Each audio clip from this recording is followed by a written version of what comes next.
जम्मू काश्मीरमधल्या पहलगाममध्ये झालेल्या दहशतवादी हल्ल्यानंतर जे पर्यटक अडकले होते ते थोड्याच वेळात मुंबई विमानतळावर दाखल होत आहेत।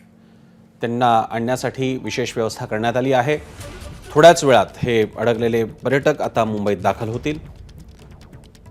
त्यांना भेटण्यासाठी त्यांचे आप्तस्वकीय मित्रमंडळी तिथे पोहोचलेले आहेत।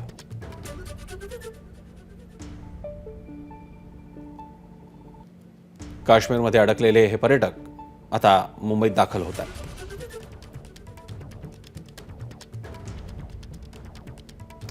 श्रीनगरहून विशेष विमानानं मुंबईतले हे पर्यटक परतणार आहेत।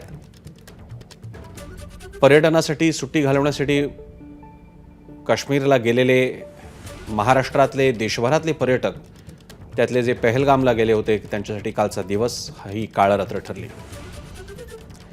ईशान देशमुख आपले प्रतिनिधी अधिक माहिती देत आहेत। ईशान, प्रसन्न, आता थोड्या वेळातच महाराष्ट्र राज्याने ती स्पेशल फ्लाईट केली आहे जम्मू काश्मीर मधून। ती थोड्या वेळानेच आता मुंबई एअरपोर्टवर दाखल होणार आहे। यामध्ये 100 पेक्षा अधिक नागरिक हे आहेत आणि ते मुंबई एअरपोर्टवर येणार आहेत। त्यांच्यासाठी तात्काळ इकडे आरोग्य खातं देखील सक्रिय झालं आहे। त्याचबरोबर पोलिसांचा देखील मोठ्या प्रमाणावरती बंदोबस्त आहे आणि त्यांच्यासाठी खाद्यपदार्थ, त्याचबरोबर पाण्याची व्यवस्था, या सर्व गोष्टी त्यांच्यासाठी अरेंज केल्या आहेत। सरकारने देखील अति महत्त्वाची या सगळ्या लोकांसाठी काळजी घेतली आहे आणि महत्त्वाचं म्हणजे असं समजण्यात येतं की यामध्ये ज्येष्ठ नागरिकांना पहिले आणण्यात येणार आहे आणि ज्येष्ठ नागरिकांसाठीच इकडे आरोग्य खातं उपलब्ध आहे।